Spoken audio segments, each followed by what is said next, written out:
Okay, so I can start and then they will share other parts about high aims information. So high aims, as you all know, is a high achievement in math and science program. It is geared to support underrepresented students who are interested in pre-health professions. It is this says it's for second year students, but first year students can also apply as long as as they have completed at least two science gateway classes with a 2.5 average. You should also demonstrate interest in health professions and understanding healthcare issues, and you can show this through your essay, which is part of the application for high aims. Mira should go over the program requirements if she's here. If not, I can go over them. So to apply to high aims, you first need to be a part of high aims, you first need to sign an agreement committing to the 3-year program and following all the rules and expectations of the program.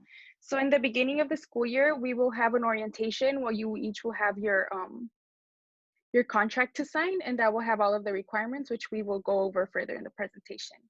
You have to maintain a 3.0 GPA in all of your classes, participate and complete all community service requirements, attend regular meetings of high aim staff and students. So we do have Saturday workshops once a month, so you have to attend those, and as well as the other requirements.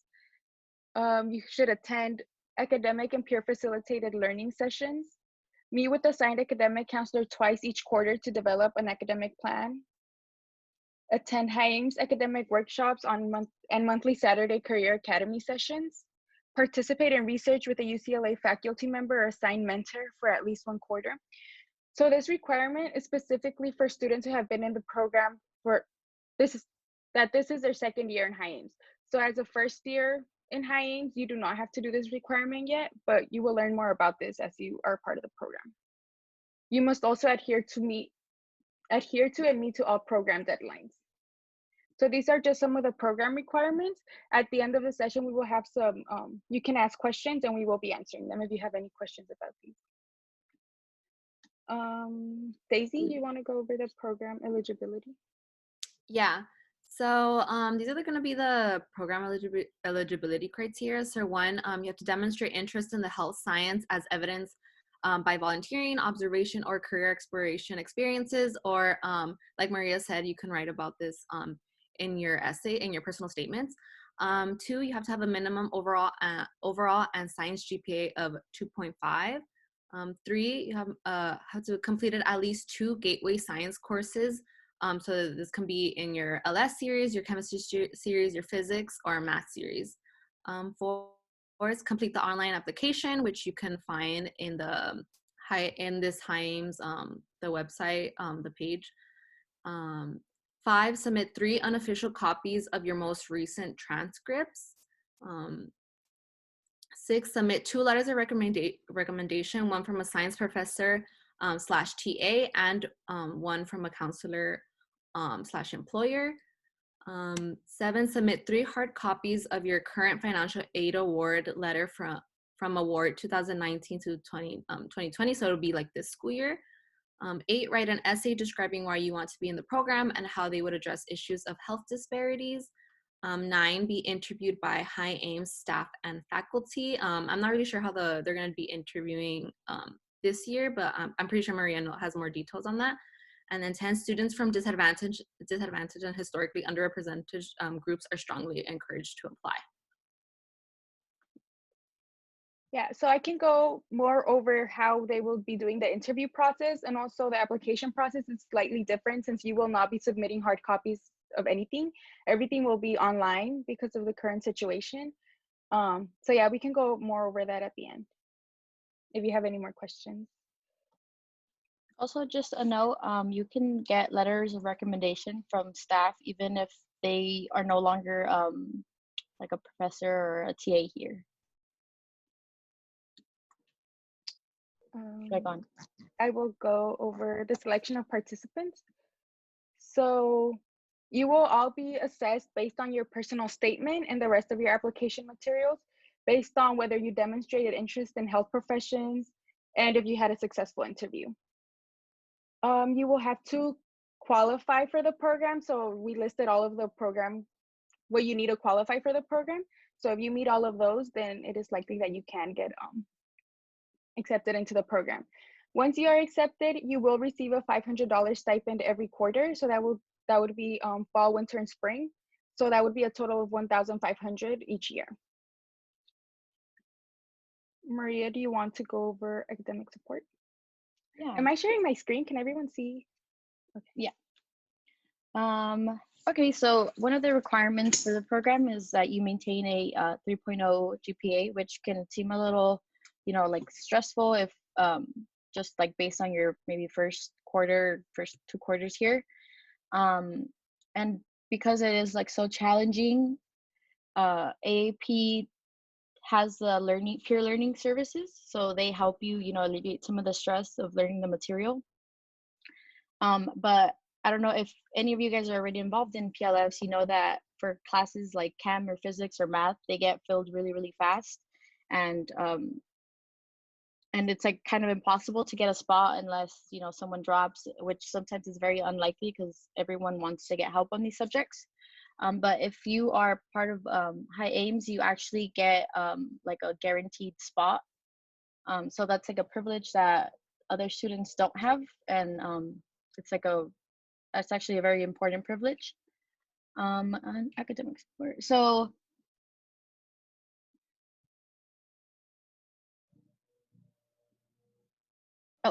another part, so as a High Aim student, you also get to meet with one of the graduate mentors. And so you are able to talk to them about, if you have questions with your classes, if you have questions about, applying to different programs. And you kind of get to establish like a connection with them. And since you are going to the same counselor every time, that's like a very big advantage, because then they start to know you and they start to kind of understand like your situation, and then they can really help guide you in a very personal way. And a lot of students aren't able to get that one-on-one counselor like advice and visiting session, so it's also like a very big privilege. Should I move on?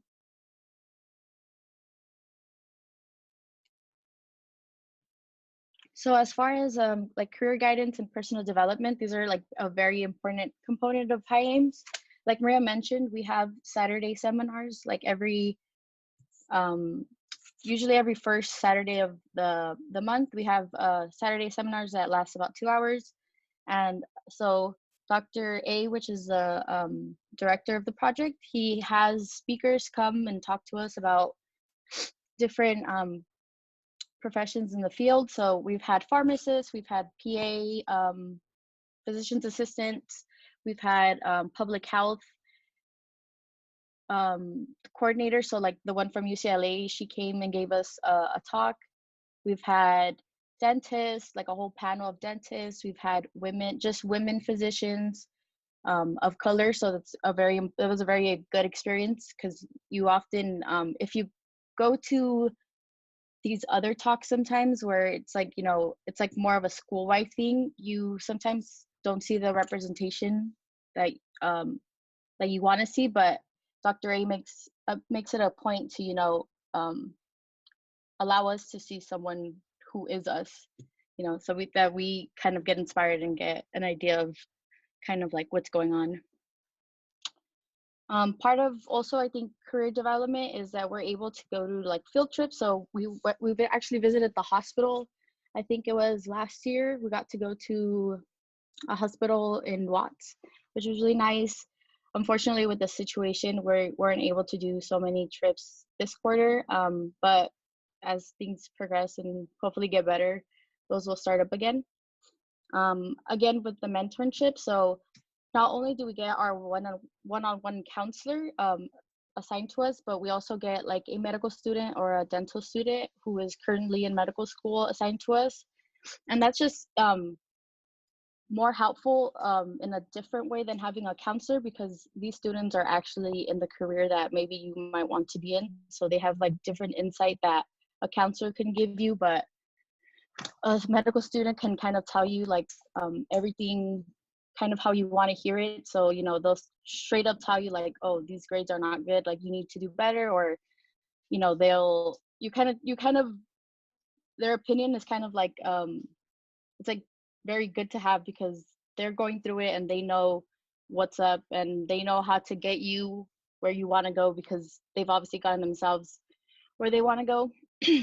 As part of requirements, how I think Maria or Daisy mentioned, so we have to attend workshops, which vary differently depending on what the graduate mentoring research office offers. So there's some cover letter and resume ones, which are really nice. I've actually been to like 5 of those and developed my resume like so many times.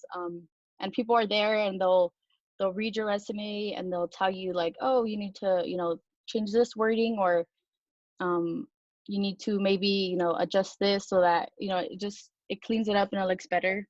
So when you give it to someone, they kind of like, that can be the difference between you getting a job. If your resume just looks like way better than someone else's, that literally could be the difference. Other workshops that they do are like how to navigate medical school, what to do when applying, which are really important because that's like hard information to find, especially like everything that varies, you can at least know that this information from the workshops is coming from a very reliable place. It's the only ones I could think of for now, but they offer a great deal. Sometimes it'll just be like a Q&A with medical students, a Q&A with different, faculty that hold like an important place. Someone said, where can we get this document? Maria, is it going to be sent out or is it on the website somewhere? Yeah, so I was going to say at the end, I'm planning on sending this info sheet out to all of you who have sent me your emails or who have shown that you attended. So yeah, I'll be sending this out. And more about career development. So because obviously High Ames has these requirements, they're almost like setting you up for development. So as you're kind of, you have to join a research lab or you have to join, different activities, which themselves just offer a lot of growth.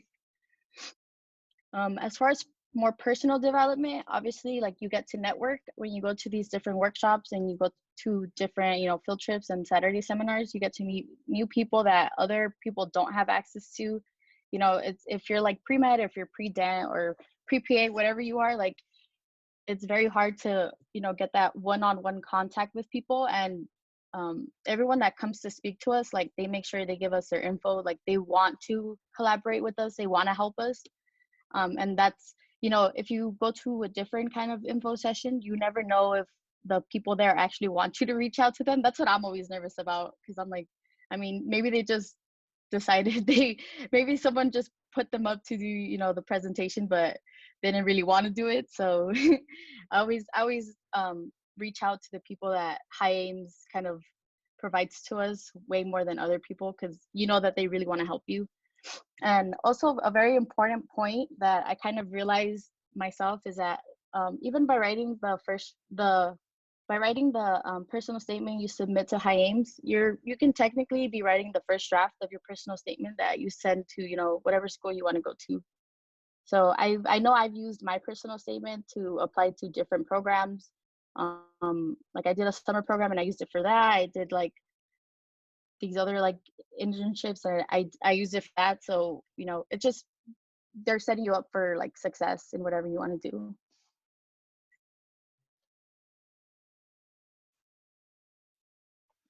Okay.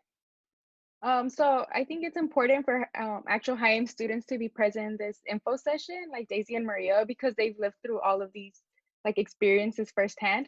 So I think it's important for them to share, and they'll have more opportunity to share more about what they think later on. Also adding on to what Maria mentioned about our Saturday sessions, Dr. A gets some past High Ames students, so they are High Ames alumni. Like we recently had some dentists who came back to talk to us, and they were part of the first cohorts of High Ames. So I think that's really important because you get to see how like you're in this program now and how it's going to help you achieve your goals, because that's it's really motivating and like inspiring to see them accomplish their goals, and makes you feel like you can accomplish them as well. Moving on to some of the special events that High Ames has.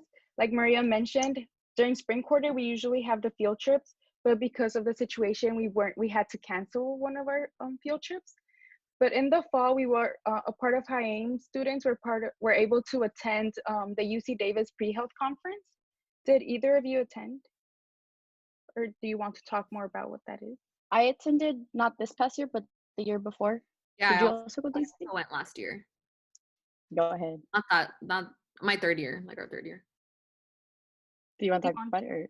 So yeah, so during like our first, I guess, quarter in High Ames, we went to the UC Davis conference that they have, where it's obviously in UC Davis campus. So we took a bus, all of us, and drove up there, and it was an all-day conference where like a bunch of like health professional medical schools, PA school, nursing schools kind of get together and have like, it's almost like a fair. So like a lot of administration, like admin people are there, and you can talk to them, ask them about their programs, like what they're looking for in students, and just get like more information about like how many schools are out there. Because like, I don't know, I feel like you're not really aware of like how many programs there are until you kind of go to a fair and you're like, oh, there's like a lot of schools, you know. And then what was cool about that conference was that like besides like the giant fair that they also have like these cool workshops that you can sign up to. So I remember one of the workshops that I did was, it was like an ultrasound workshop, and they kind of taught us how to use the ultrasound machine and like how to like take like images and stuff, and like we kind of did like practice like on each other, so that was pretty cool.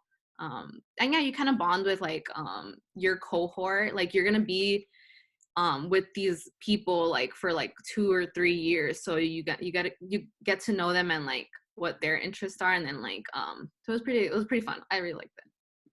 When I went the year before, or I guess the year before Daisy went, we actually got to do some suturing, which is kind of like stitches, and on a pig's foot. And that's like, I don't know, that's always fun, you know, an interactive, hands-on activity.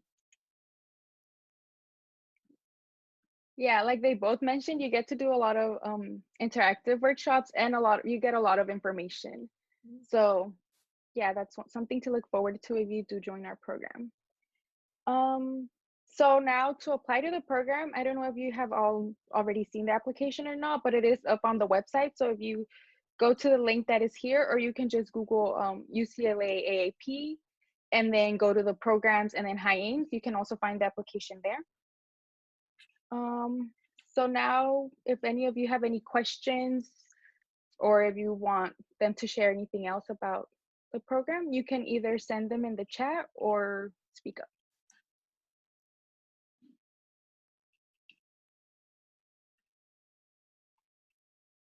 I was wondering, like, how many spots are available every year for High Ames? So I know that the document right now says 30 students, but we currently have 37 students. So it depends on the funding that the program receives every year. Mm-hmm. How do we find our science GPA? Would it be in the DARS? Yeah, you can find it in DARS. Yeah. It would be like your major one, because there's like overall, and there's like your major, and then there's like GE. So it would be like your major, because all the prereqs are for your major. So that would be your GPA. For this, sorry, I have a question. For the 3-year requirement, some of us are sophomores, and we only have like 2 more years at UCLA, and like some of us also might graduate like a quarter early. Are we still eligible for High Ames? Yes, you are. The 3-year requirement is mostly for like if you're a first year applying, then for the rest of your years at UCLA, you would be part of the program. Does that make sense? Thank you. So like depending on the year, you get like if you're applying right now as a freshman and you get in, you'll be in the program for 3 years. But if you're applying as a sophomore, which I did, you'll be in the program for 2 years. That's, I think, the where it says like the program is 3 years, it just because they get people or like students from different like grade levels. I think that's the maximum years you would Yeah. be part of the program, because you can only apply as a first or second year. Just like for when you participated in like high aims, what was like the best thing that you got out of it, or what's the thing that it helped you the most with? Yeah, so for like personal experience, I think the one thing that I've benefited like hugely from has been the mentorship you make with your mentors. So my first year, like when I was a third year, my mentor, her name's Maria, her name's Melissa. She's currently a student at David Geffen at the Prime program. So I don't know if you guys know, the Prime program is here at the medical school. It's like a dual degree program. So you get like your medical degree and then your a master's in like either public health. I know there's business, there's other areas that you can like apply to. And well, it was like, it varies for everyone because she's kind of doing what I want to do. So she's going into pediatrics. So she's really helped me like kind of go in and like say like, okay, this is what I wish like should be doing. Because when I coming into UCLA, like I was like, oh yeah, I want to study medicine, but I was like, I don't really know like what it like it tells like what's the MCAT, like what is that type of stuff, you know, like you don't really know, like especially like if you're first gen, like first in the family, like oldest, you know, like I'm like, I don't know what to do. So she really kind of helped me kind of make like a plan of like, okay, this is what I should be doing. These are the like, she's like, okay, you like have good extracurriculars. Like she's like, just like focus on your grades and stuff. Or like she gave me tips on like these class. Like she went to Irvine, so she didn't necessarily come to UCLA. But she's like, you kind of take the same like overall like prereqs and stuff. And she kind of helped me like with like schoolwork and stuff, like, okay, you should be like, here are some resources that I can give you, like I took that class too, like here's this book, I like helped me a lot and stuff. And it's nice because you're not like, you don't have to be super formal, like it's not like, oh my gosh, she's a counselor, like she's like you have to be like super like it's not like it's very like you can talk to her easily, like talk to them easily, like it's not, you can ask them for any help or like however you're feeling, like they're there to like help support you. And since she is doing like exactly what I want to do, she's like literally like helping me like basically do the same things like she kind of did, or like in my own way obviously, but like helping me like get to where I want to go. And even though I was only, because for the program she's only in charge of us for like a year, she's like, they're mostly always like willing to meet with you after. So I've still have met with her. I meet with her like every quarter, like I text her like all the time just to keep her updated on what I'm doing. And so that's been like super helpful. Like I love the idea that I got this out of the program. And it has been literally like one of the like the life-changing like things that could happen in my career and like what I want to do. So yeah, and obviously like a benefit of that is like they know you for like, the mentor will know you for a really long time. So like once you start applying and like say you need letters of rec like for your programs, like maybe like, oh yeah, academics. Is my internet okay? I just got like a, yeah, okay, yeah. So even if like say like, oh yeah, you need a letter rec from like a academic or other, like she can be my other, and she's gonna know me by the time I apply for like more than like 3 years. So like it's like she knows like my character and like the stuff that I've done. So that's been like really helpful. And then this year our mentor, she's also graduating from David Geffen. Her name is Jeannie. She's gonna go into gynecology. She's gonna be gynecologist. So she's been also helpful in like providing us super amounts of like resources. And a lot of us in the cohort have like questions on like, okay, what are like some post-bac things like we can do, because they both took gap years when applying. And they're kind of like telling us, okay, this is what I did, you know, like what I did while I was applying, and like test taking tips and stuff like that. So that's been like super helpful, and one of the things that I've enjoyed like the most about this program, as well as Saturday sessions. Uh, you or Dr. A in the program get people that like are from different area, like different areas in like healthcare, and they come and talk to you and present a little bit, and then you can have Q&A, and you can literally ask them about anything. We've had like the public health, like people from the public health school. I remember last year we had someone that's like on board, whatever, of like the new medical school, the Kaiser, and they came and talked to us, and like how different, like we saw how different that curriculum and how like innovative they have, like how they're doing stuff. And we got like their contact info and stuff, so you can always feel free to reach out. We also got like the dental students, and they showed us all the things that they like work on, and like how a lot of the students, like how Maria said, a lot of the panelists that we have are former high aim students, so they're always willing to give you like advice on like how the program helped them, and then also like advice on like how they think like their programs are in certain, because like most of the students here in the program are like first gen students, and they can give you insight at how their programs kind of like not treat them, but like how they think they're helping them, as well as like first gen students help like prosper as well. So yeah, little spiel. Oh, I was just gonna chime in. So someone asked, what type of students do they accept the most? It's like super important to clarify that, you know, high aims is supposed to be a program to help students, you know, get into these health profession schools. So if you do apply and let's say you don't get in, it could have been maybe because, you know, you needed to make your application a little bit stronger and show that, you know, maybe you are showing an interest in healthcare. Another reason why you might not get in is because they think, you know, you're doing well and you don't really need the guidance. So it's not that they accept, you know, like a type of student, but it's definitely they want what they're looking for are students who need the help, if that makes sense. So I know a lot of my friends applied when I applied, and they weren't able to get in, and I feel like it was because they were not overqualified, but let's say they would not have benefited from the program as much as maybe someone else who, you know, wasn't sure about like didn't already have mentorship, didn't already, you know about different workshops. So just keep in mind that, you know, they're looking to help students grow, and so, you know, some students are just far more, you know, developed than others. So if you don't get in, you know, you can always apply again next year if you're first year. But like, don't be discouraged.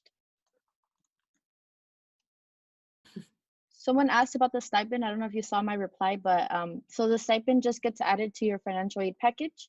And, you know, you can use it for whatever is needed. The reason for the stipend is just, you know, to alleviate some of the financial burden. And obviously, if you're having, you know, trouble with money, you're going to be inclined to want to work and, you know, work long hours or something. But the stipend is just to provide that extra support so that, you know, you don't have to work 20 hours a week and you can focus more on your schoolwork.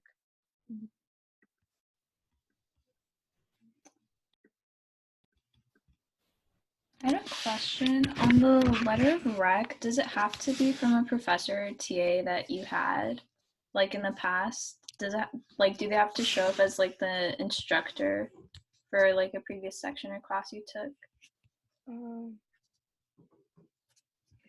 It doesn't necessarily say that, but if you think they're it just makes more sense for a professor that you've had to write a letter of rec for you, because they know that.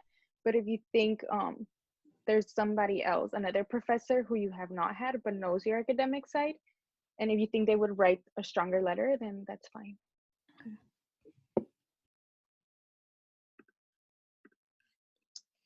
The word limit on the personal statement, I believe there's no word limit. It's just 3 pages max. I think that's it. So yeah, thank you everyone for joining, and we look forward to meeting you more if you become a part of Hines. Someone asked what the site for the questions is. It is not up yet, so I'm going to use the questions that were asked during this info session to make them. All right, bye everyone. Bye. Bye. Thank you.